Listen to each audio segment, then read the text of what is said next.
Bonjour à tous.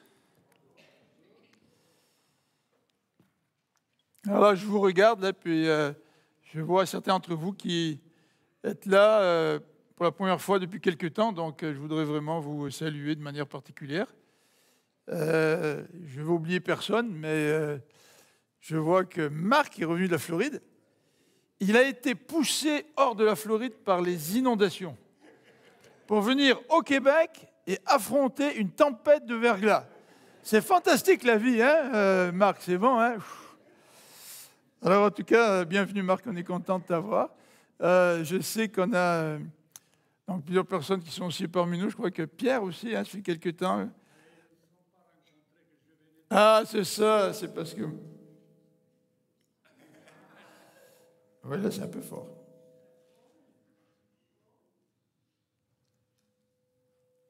Donc, j'attends pour que ça baisse. Bon.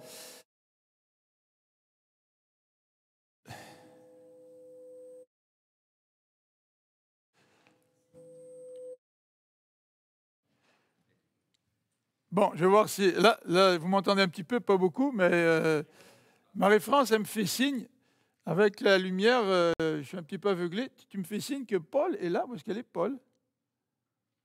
Ah, t'es là! Je t'avais pas reconnu avec ton chapeau, tu comprends, là? Tu as un style maintenant qui est à la mode, là. Là, on est content de te voir, on est content de te voir. Et puis, on a des nouvelles à chaque semaine sur le bulletin. Donc, vous savez que Paul continue à recevoir des vaccins. Elle a dû recevoir tous les vaccins que nous on a reçus depuis qu'on est bébé, à cause de sa maladie, là, maintenant. Donc, on veut qu'elle soit bien protégée. Donc, on est content que tu ailles mieux, Paul. Puis je sais qu'il y a d'autres personnes parmi nous qui sont là. Donc, je veux vous souhaiter la bienvenue. Comme dit Pierre, là, de temps en temps, je vais aider dans d'autres églises. Donc, je m'absente. Et puis, quand je reviens, j'ai l'impression que ça fait une éternité que je ne vous ai pas vu. Mais Pierre, il était là quand je n'étais pas là. Alors, c'est bon. Voilà. Donc, en tout cas, bienvenue à tout le monde. Ce matin, Eduardo et moi, nous allons regarder avec vous un texte extrêmement connu, c'est celui de Jean 10. Vous connaissez Jean 10, le bon berger. Et quand nous lisons Jean 10, nous pensons aussi à un autre texte de l'Ancien Testament, le psaume 23, n'est-ce pas? L'Éternel est mon berger. En fait, ce qui est intéressant quand on lit le texte de Jean 10, c'est de voir le lien entre les deux psaumes. Autant dans le psaume 23 que dans Jean 10, le bon berger prend soin de ses brebis. Hein. Il les conduit dans de verts pâturages, etc. Il s'occupe d'eux. Et dans le psaume 23, le texte désigne l'Éternel, désigne Dieu. Et dans Jean 10, ce texte nous présente le bon berger comme étant Jésus. Et ce n'est pas étonnant que à la fin du chapitre de Jean, à partir du verset 22 jusqu'à la toute fin, le verset 42, ces versets nous parlent de la divinité de Jésus. Il y a une controverse avec les Juifs. Les Juifs l'entourent et lui disent « Jusqu'à quand tiendras-tu notre esprit en suspense? Si tu es le Christ, dis-nous-le franchement. » Les Juifs n'étaient pas fous, là. Ils connaissaient l'Ancien Testament. Ils savaient que le texte du bon berger, dans Psaume 23, s'appliquait à Jésus. Et quand Jésus s'attribue le rôle maintenant de berger, les Juifs se disent, mais est-ce qu'il est en train de nous dire que lui, il est Dieu? Il est le Christ? Et là, la controverse, à la fin du chapitre 10, donc, éclate, au point où, au verset 31, les Juifs prirent de nouveau des pierres pour le lapider. C'est un blasphème de vouloir se déclarer Dieu lui-même. Tu sais. Donc, vous voyez un petit peu le contexte de ce chapitre 10 de Jean. Un petit détail, le titre de berger est utilisé, si mes souvenirs sont exacts, 13 fois dans le Nouveau Testament. 12 fois, le titre de berger est attribué à Jésus. Et la 13e fois, ce n'est pas aussi clair que ça. Mais d'une manière générale, ce que nous pouvons dire, c'est que le titre de berger ne s'applique pas au pasteur. Le berger, c'est qui? C'est Jésus. Même toutefois, si le texte biblique, par exemple dans les paroles de Pierre, Pierre parle aux anciens et leur dit « paissez le troupeau de Dieu ». Donc Pierre reprend l'image du troupeau et il dit aux leaders « bien prenez soin du troupeau ». Donc il y a une forte allusion à un rôle de berger. D'accord? Donc les anciens, on peut dire qu'ils sont des bergers. Mais ce qui est étrange, c'est qu'au Nouveau Testament, le titre de berger est réservé à Jésus. Et les anciens, les leaders, on les appelle des anciens. Même si on utilise l'image du berger pour décrire le rôle des leaders dans l'Église. Alors, petite parenthèse qui, je crois, est importante parce qu'elle nous rappelle que, dans le fond, ce ne sont pas des êtres humains qui portent le titre de berger, même s'ils sont des leaders dans l'Église. C'est le Seigneur Jésus. Et c'est à lui que nous devons nous attacher en premier. Je vous invite à lire dans Jean chapitre 10, du verset 1 à 18. Jean chapitre 10, en vérité, je vous le dis, celui qui n'entre pas par la porte dans l'enclos.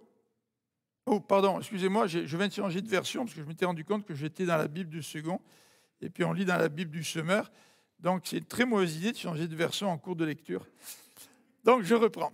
Vraiment, je vous l'assure, si quelqu'un n'entre pas par la porte dans l'enclos où l'on parque les brebis, mais qu'il escalade le mur à un autre endroit, c'est un voleur et un brigand. Celui qui entre par la porte est, lui, le berger des brebis. Le gardien de l'enclos lui ouvre. Les brebis écoutent sa voix. Il appelle par leur nom celles qui lui appartiennent. Il les fait sortir de l'enclos.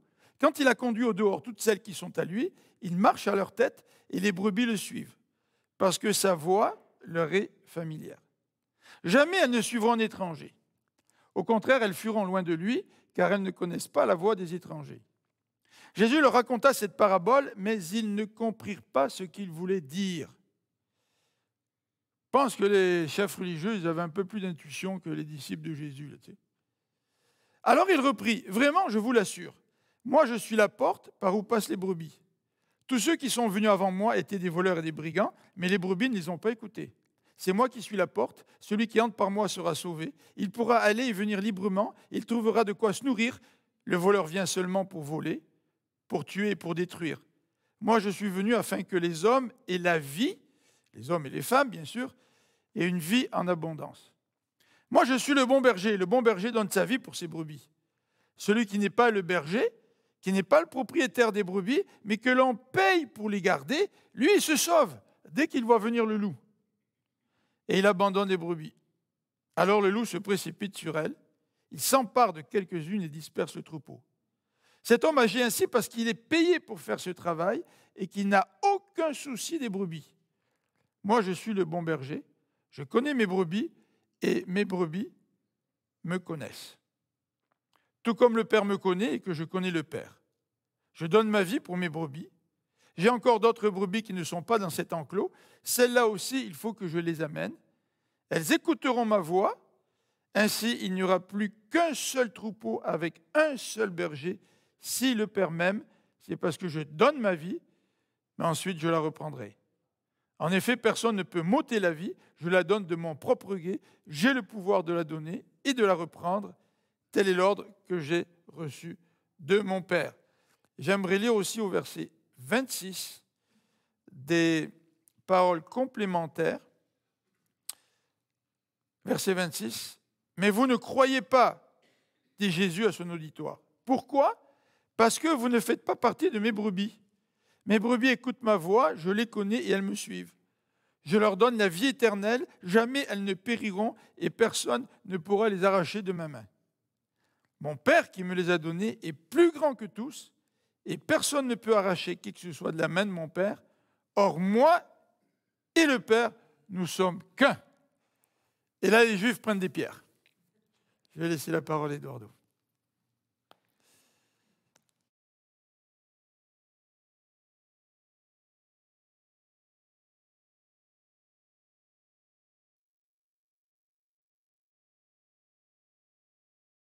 Bonjour. Merci Philippe.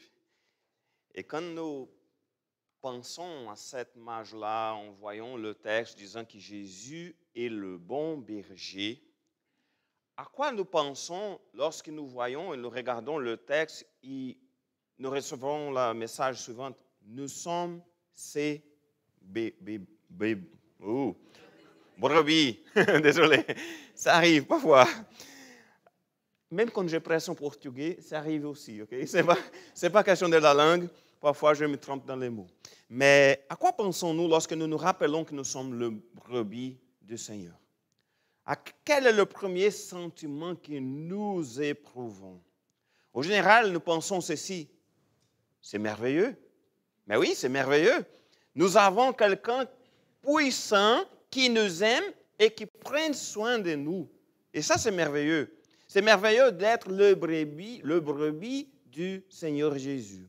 Mais pourquoi cette image-là est-elle si significative dans le texte? Car la figure du berger renvoie à l'idée de protection des moutons. Ça te donne une idée de protection. Les brebis sont en général des animaux sans défense. En Israël, par exemple, un mouton ne peut pas survivre seul. Pourquoi? Parce que dans ce contexte désertique, les brebis ont besoin d'un berger non seulement pour le protéger, mais aussi pour leur trouver de la nourriture et de l'eau aussi. Parce que c'est difficile à trouver. Je ne sais pas si vous avez déjà au moins vu les images dans cette région-là. C'est sèche. Il n'y a rien pour manger ni pour boire.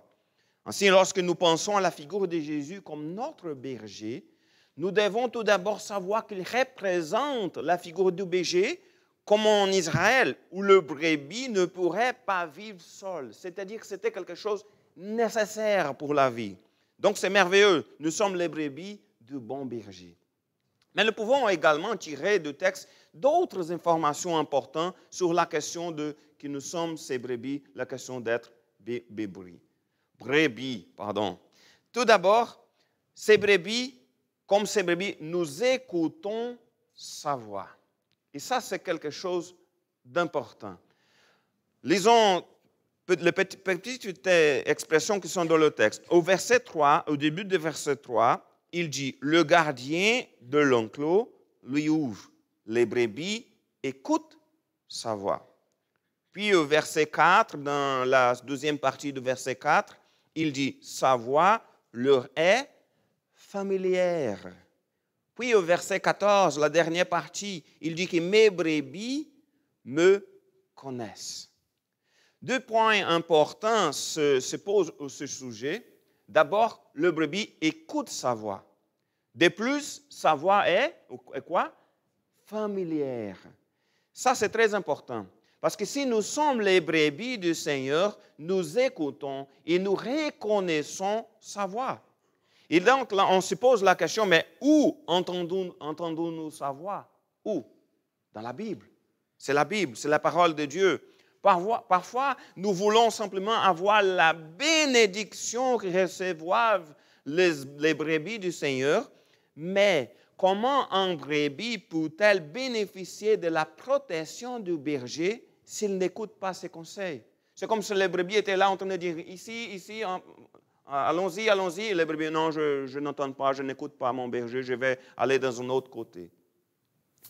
Il ne sert à rien pour les brebis d'avoir un berger si elles ne l'écoutent pas.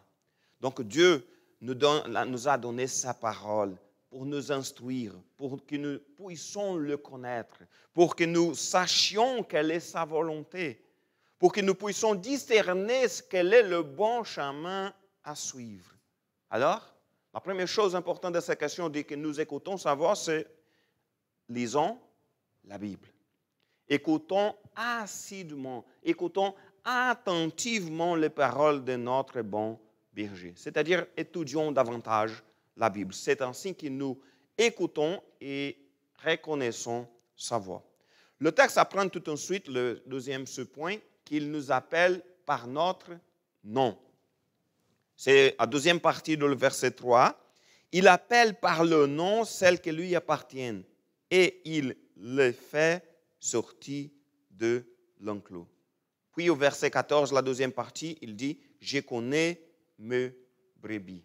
Ça, c'est important. Pourquoi? Parce que si l'on ajoute cette information à celle du premier point, on voit clairement une idée de quoi? Des relations entre les bergers et les brebis. Parce que parfois, les gens pensent en Dieu et pensent quelqu'un qui est loin. Mais quand on regarde ce texte-là, on voit que le Dieu, il est proche. Il y a toujours une question de relationnement, des relations entre le berger et les brebis. Parce que les brebis connaissent leur berger et le berger connaît son troupeau. Il appelle chacune de ses brebis par son nom.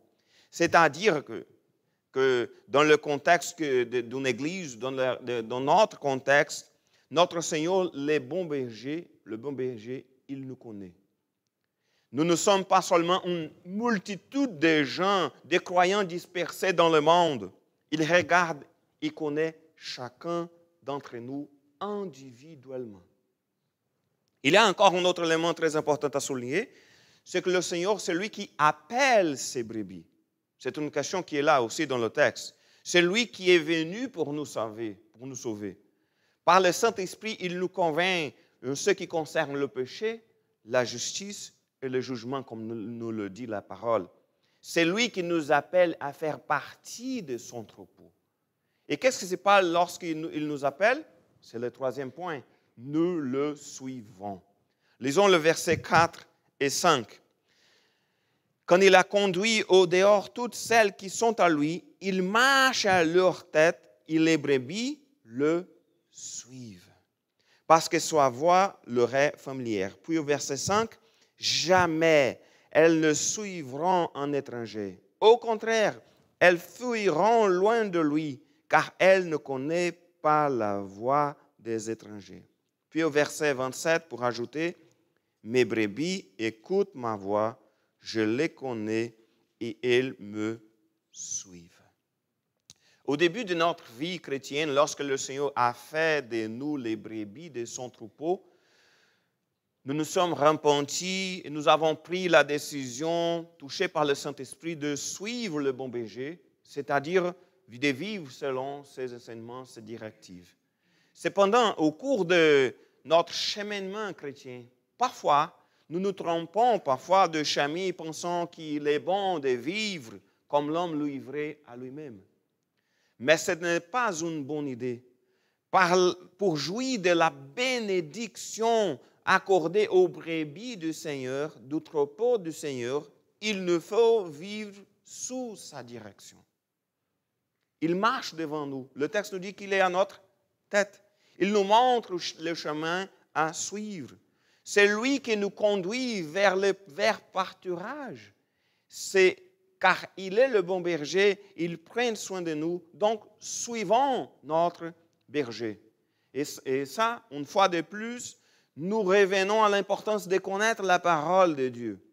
Comment distinguer la voix de l'étranger pour ne pas le suivre, mais le fuir?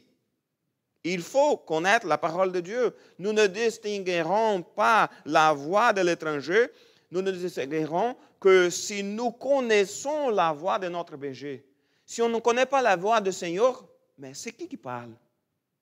Est-ce que c'est le Seigneur ou l'étranger? Il faut connaître la voix. Connaître la voix. C'est comme hier, j'ai appelé la maison de Philippe.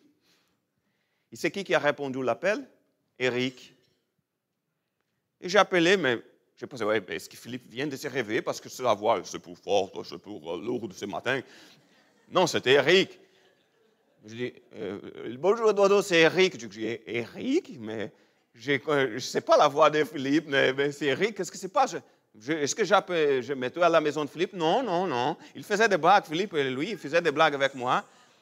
Mais tout ensuite, la première chose que je viens souligner, c'était simplement qu'au moment qu'il a répondu à l'appel, mais je pensais, où il y a quelque chose qui se passe de très grave avec la voix de Philippe, il ne va pas prêcher avec moi demain, ou il faisait des blagues avec moi. C'était des blagues. Mais c'est pas, on connaît les voix des gens qu'on connaît. On connaît la voix du Seigneur quand on connaît notre Seigneur. Nous n'aurons ce discernement que si nous connaissons la parole de Dieu. La seule façon d'avoir la clarté pour suivre notre berger et de connaître ses conseils. C'est de connaître sa parole. En d'autres termes, pour suivre notre berger, lisons la Bible. Si nous ne le suivons pas, nous nous perdrons. Il est notre berger, il est en train de nous montrer le chemin. Et puis, si on n'écoute pas, on va suivre le chemin ce n'est pas le bon chemin pour nous. Une remarque importante, suivre la voie du berger implique d'écouter et aussi d'obéir à ses instructions. Ce n'est pas simplement d'écouter. Ce n'est pas, OK, j'ai bien compris ce que tu as dit, je vais choisir un autre chemin. Il faut obéir à ses instructions. Il est à notre tête. C'est-à-dire qu'il faut vivre selon les principes de la parole de Dieu. Suivons le bon berger, écoutons et mettons en pratique les enseignements de sa parole. Philippe.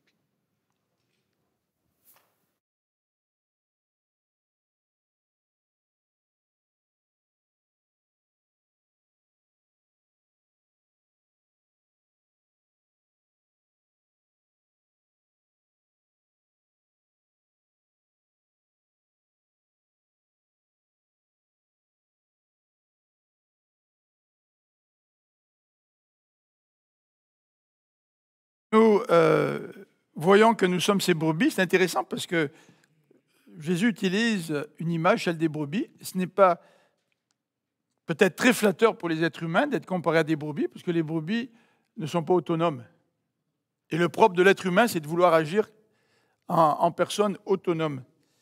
Et nous voyons bien où tout ça nous conduit lorsque l'être humain n'essaye qu'en faire qu'à sa tête. Alors, le texte nous donne aussi d'autres informations. Et l'information suivante, c'est que le berger nous sauve. Le berger prend soin de ses brebis, il les protège face aux bêtes féroces, il leur donne à manger, il leur donne à boire. Le berger donne la vie aux brebis. Et Jésus, dans ce contexte, va nous rappeler qu'il sauve ses brebis, c'est-à-dire qu'il sauve ceux qui écoutent sa voix et qui veulent le suivre. Alors, verset 7, Jésus va utiliser une autre métaphore. Il vient jusqu'à présent d'utiliser la métaphore de la brebis, du berger, du troupeau. Là, il va parler de la porte. Et il dit, vraiment, je vous l'assure, moi je suis la porte, là où passent les brebis. Donc il y a un lien entre les deux métaphores. Il parle de la porte. C'est intéressant parce que quand on connaît l'évangile de Jean, on se rappelle que Jésus a dit « Je suis le chemin, la vérité et la vie ». Il n'a pas dit « Je suis un chemin, une vérité, une vie ». Comme ici, il ne dit pas « Je suis une porte parmi tant d'autres ». Il dit « Je suis la porte ». Et ça gêne considérablement nos contemporains. Parce que tu as le droit de suivre la religion de ton choix, mais tu n'as pas le droit de prétendre que ta religion, c'est la meilleure religion. Alors, c'est difficile pour nous de témoigner du Seigneur et de parler de l'exclusivité du Seigneur. Parce que le Seigneur se présente lui-même comme étant la seule porte. Il n'y a pas d'autre porte. Regardez au verset 8, il nous dit « Tous ceux qui sont venus avant moi étaient des voleurs et des brigands, mais mes brebis ne les ont pas écoutés. » Alors ça, c'est difficile pour l'être humain d'accepter qu'il n'y a pas d'autre chemin pour être sauvé que Jésus-Christ lui-même. Il est la porte. Mais en fait, quand nous réfléchissons à d'autres domaines, on va prendre quelque chose de bien simple. Ma petite fille, hier, a trouvé un puzzle chez nous. Puis elle a commencé à faire le puzzle. Puis elle a quel âge? Elle a à peu près 3 ans, Marie? 3 ans. Et puis, je viens la féliciter. Puis, il y avait des puzzles qui n'étaient pas tout à fait bien placés. Tu sais. Chaque puzzle va à l'endroit qui lui est réservé. C'est vrai. On ne peut pas dire, ah, écoute, c'est pas grave, là, on peut mettre un autre morceau à la place de celui-là. Tu sais. Mais non, il a une place exclusive, ce morceau-là. Tu sais. Évidemment, à 3 ans, elle n'a pas monté son puzzle de la meilleure façon qui soit. Mais elle va grandir, puis elle va comprendre que chaque morceau a sa place, puis elle va comprendre comment on identifie la place de chacun des morceaux. Si vous êtes malade et que le médecin vous propose un certain traitement à suivre, le médecin ne va pas dire, écoute, moi je t'en propose un, mais après tout, tu as 5, 6 ou 7 autres traitements, tu vas choisir ce qui te semble bon, et puis tu vas être guéri. N'est-ce pas? Le médecin, il est exclusif parce qu'il a étudié votre situation, il a trouvé le diagnostic et il vous donne le meilleur remède. Il n'y a pas 36 remèdes. Mais en ce qui a trait la vie morale, l'être humain a du mal à accepter l'exclusivité de Jésus. Pourquoi? Pour la bonne raison qu'il veut être autonome et qu'il veut décider par lui-même quel est le chemin. Alors que si Dieu est vraiment le Dieu créateur, et Jésus est vraiment le Fils de Dieu, et que si Jésus nous dit « Moi, je suis l'exclusivité, ce n'est que par moi que vous pouvez arriver à Dieu, n'essayez pas de trouver d'autres chemins, ça ne marchera pas. » Et dans bien des domaines, il y a une façon de faire les choses, si vous voulez bien les faire. Et n'essayez pas d'inventer la roue. Il y en a d'autres qui l'ont inventé avant vous. N'essayez pas d'inventer la roue. Suivez les indications qu'on vous donne. C'est pour ça qu'on va à l'école, c'est pour ça qu'on va au cégep, c'est pour ça qu'on fait des cours techniques. Pourquoi? Pour apprendre comment on fait les choses. Mais pourquoi dans le domaine moral, il n'y aurait pas une bonne façon de faire les choses? Pourquoi dans le domaine spirituel, il n'y aurait pas une bonne façon de faire les choses? Et que cette porte, la seule porte qui mène à Dieu, c'est Jésus-Christ. Pourquoi? Sommes-nous retardés? Il faut être à la page aujourd'hui. Il ne faut pas surtout parler d'exclusivité. Mais Jésus, lui, n'a pas peur de dire qu'il est le seul passage et que ce n'est que par lui que nous pouvons arriver à Dieu. Alors, deuxième élément qui nous est présenté dans ce verset 10, Jésus nous dit « Le voleur vient pour voler et pour détruire. Moi, je suis venu afin que les hommes aient la vie et l'aient en abondance. » Ce que Jésus est en train de dire, je suis le seul berger, la seule personne qui peut donner la vie à mes brebis. Et c'est vrai. Eduardo a parlé de troupeaux dans le Proche-Orient ancien, sécheresse, manque d'eau, manque de nourriture. Si un troupeau n'a pas de berger qui puisse le conduire au bon endroit, le troupeau va mourir de soif, le troupeau va mourir de faim. Et si Jésus est le seul berger qui peut vraiment nous donner la vie, ce n'est que lui qui va nous donner la vie. Et l'être humain se choisit toutes sortes d'autres bergers en espérant avoir la vie en abondance, mais il n'a pas la vie en abondance. Alors je ne sais pas si c'est votre cas ce matin, je ne sais pas si vous regardez votre vie et vous avez une certaine insatisfaction dans votre vie et que vous avez soif d'avoir un bon berger, mais ce bon berger, ce n'est pas un autre homme, c'est le Fils de Dieu, nous dit l'Évangile. Alors, ce qui est surprenant, c'est que dans ce texte, Jésus ne décrit pas ce que c'est que la vie en abondance pour les êtres humains. Il donne une image.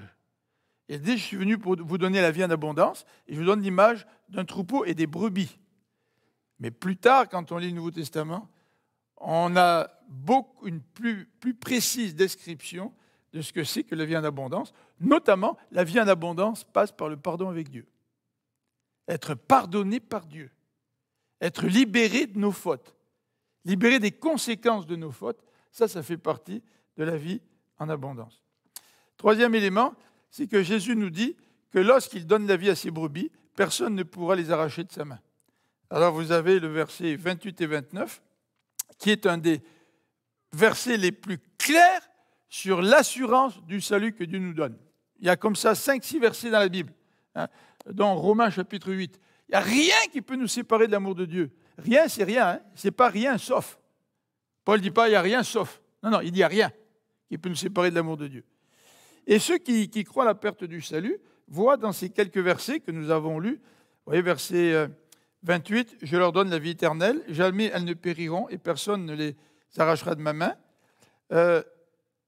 Ceux qui croient à la perte du salut lisent ce verset en y ajoutant une condition. Personne ne les arrachera de ma main à condition que vous restez fidèles à Dieu. Mais ce n'est pas ça que Jean dit. Dieu n'ajoute aucune condition. Jean est extrêmement fort dans ses propos. Personne ne pourra les arracher de ma main. Et il va au verset 19 expliquer cette affirmation en disant « Mon Père qui me les a donnés est plus grand que tous et personne ne peut les arracher, ne peut arracher qui que ce soit de la main de mon Père. » Il fait un lien entre son Père. Si je vous dis que moi, je ne perdrai aucune de mes brebis, c'est parce que c'est mon Père qui les a données, et puis parce que mon Père est tout-puissant, il n'y a personne qui peut arracher qui que ce soit à la main du Père. Vous voyez, il donne une explication, Jean, de cette affirmation que nous retrouvons au verset 28. Dernier élément, dans ce verset, au verset 30, Jésus dit « Or, moi et le Père, nous sommes un. » Donc, si personne ne peut arracher une brebis au Père, par conséquent, si moi et le Père, nous sommes un, personne ne peut arracher une de mes brebis. Et Eduardo va continuer avec un troisième élément dans ce texte. Jésus, lorsqu'il nous donne, il donne sa vie pour nous, il donne sa vie pour nous, pour prendre soin de nous. Merci Philippe. Quelle assurance pour nous. Il nous a donné une vie abondante et éternelle. Et personne ne peut nous arracher de sa main. Mais nous avons cette assurance car il nous a donné sa vie.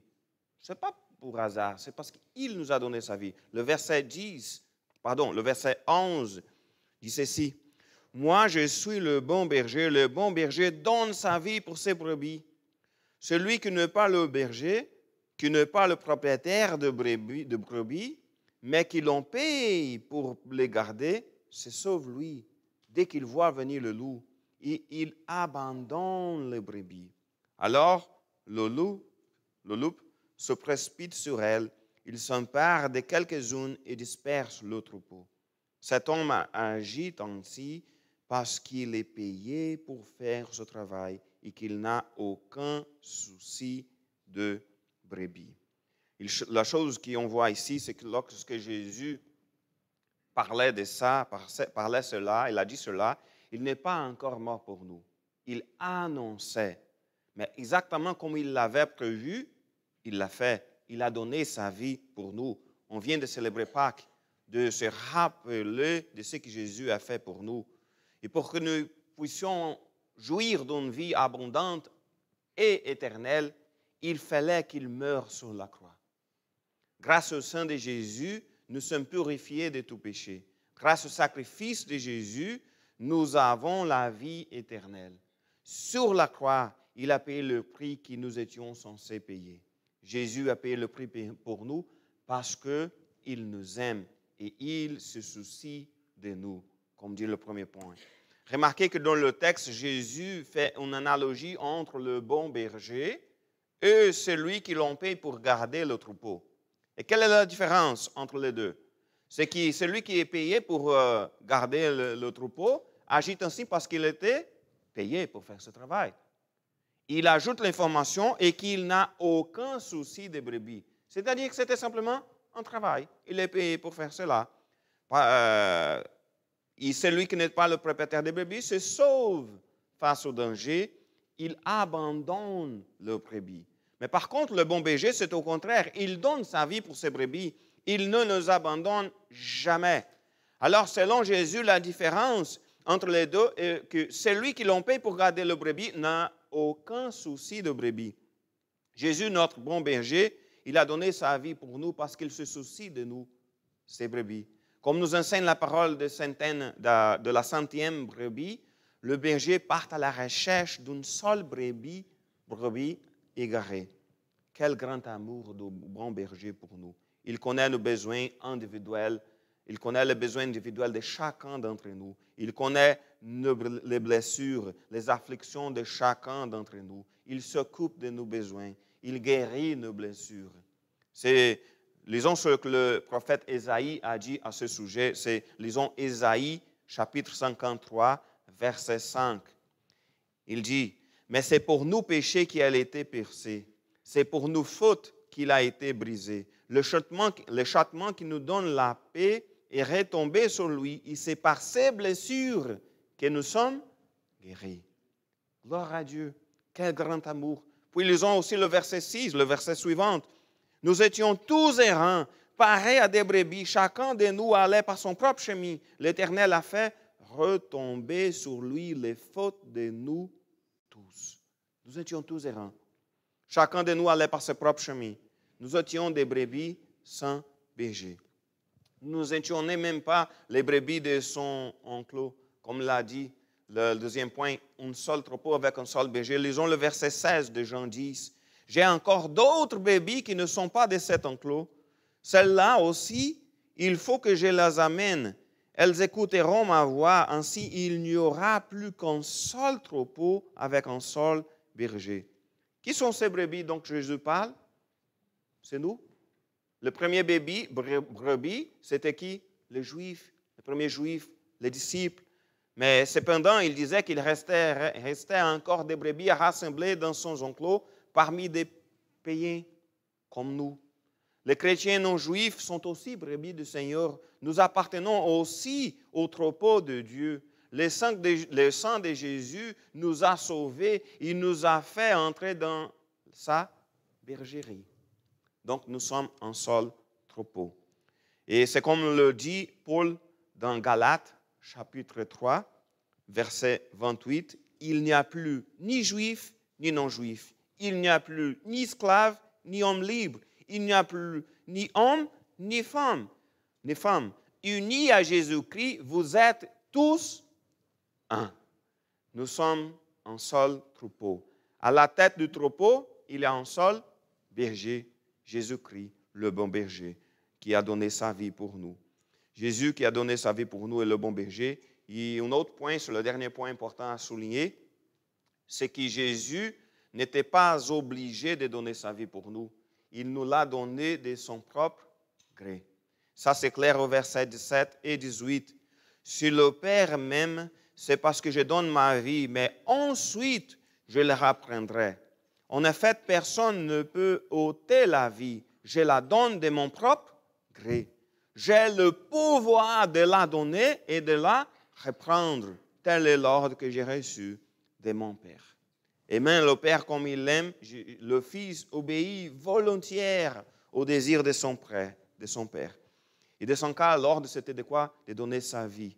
Il était nécessaire que la vie pure de Jésus, sainte, du Fils, soit sacrifiée par ses brebis. Il était nécessaire qu'il donne sa vie pour nous, mais il ne s'est pas contenté de donner sa vie, mais aussi de reprendre. Il reviendrait. Il n'était pas mort, sa mort n'était pas définitive. Sa mort sacrificielle et expiratoire a été suivie de sa résurrection triomphante et glorieuse. Comme le texte indique, il n'est pas donné pour nous simplement pour accomplir le dessein du Père. Il a le pouvoir, il a le contrôle sur la vie, il est lui-même le Dieu souverain. Il a donné sa vie volontairement. Les gens, à l'époque, peut-être ont imaginé en vain qu'ils pouvaient prendre la vie du Seigneur Jésus. Cependant, aucun homme pécheur n'avait le pouvoir de prendre sa vie, parce que le Fils de Dieu a donné sa vie de son propre gré, par sa propre puissance souveraine. De la même manière, il a repris sa vie de sa propre volonté, par son propre pouvoir souverain. Le Seigneur Jésus est certes mort aux mains d'hommes pécheurs, mais il n'est pas mort pour accomplir le dessein des hommes pécheurs, mais pour accomplir le dessein éternel de Dieu. Moi, je suis le bon berger. Le bon berger donne sa vie pour ses brebis.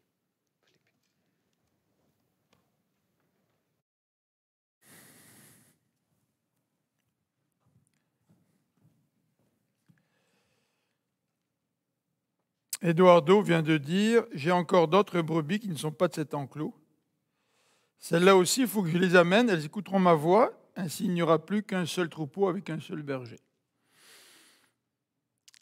Alors moi, cette question m'interpelle dans ce sens que si ce matin se trouvent parmi nous des hommes et des femmes qui ne font pas partie du troupeau de Jésus, qui ne peuvent pas dire avec certitude « Je suis une de ces brebis ». Ben, ce matin, le Seigneur vous invite à accepter ce Jésus comme étant le bon berger. Quand on parle de berger, surtout dans notre contexte québécois, puis j'ai écouté les nouvelles durant cette semaine, et où la semaine passée, les gens parlaient du tweet de Legault. Vous vous rappelez sur le catholicisme, il y avait toutes sortes de réactions.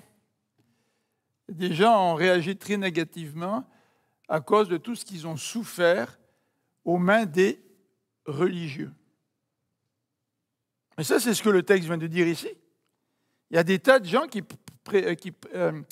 se présentent, qui prétendent être le bon berger, ou prétendent être des bergers, mais ils ne font qu'abuser. Ils volent, ils dérobent. Et malheureusement, quand on souffre entre les mains de pseudo-bergers, notre réaction, c'est de tout rejeter. Mais Jean nous dit ici, non, il ne faut pas tout rejeter. Parce qu'il y en a un seul. Puisque Jésus a dit, je suis la porte. Il y en a un seul qui est le bon berger. Et c'est à lui que le texte nous demande d'aller. Si vous ne connaissez pas le bon berger aujourd'hui, bien je vous invite à venir à lui. Et peut-être que vous êtes dans une situation où vous ne pouvez seulement que dire « Dieu, je ne te connais pas vraiment, mais révèle-toi à moi, montre-toi à moi. » Et Dieu répond à ce genre de prière. Dieu, si vous le cherchez de tout votre cœur, si vous cherchez le bon berger de tout votre cœur, la Bible nous dit qu'il va se montrer à vous. Ce n'est pas moi qui vais faire quelque chose. C'est Dieu qui va se montrer à vous et vous allez rencontrer ce merveilleux berger.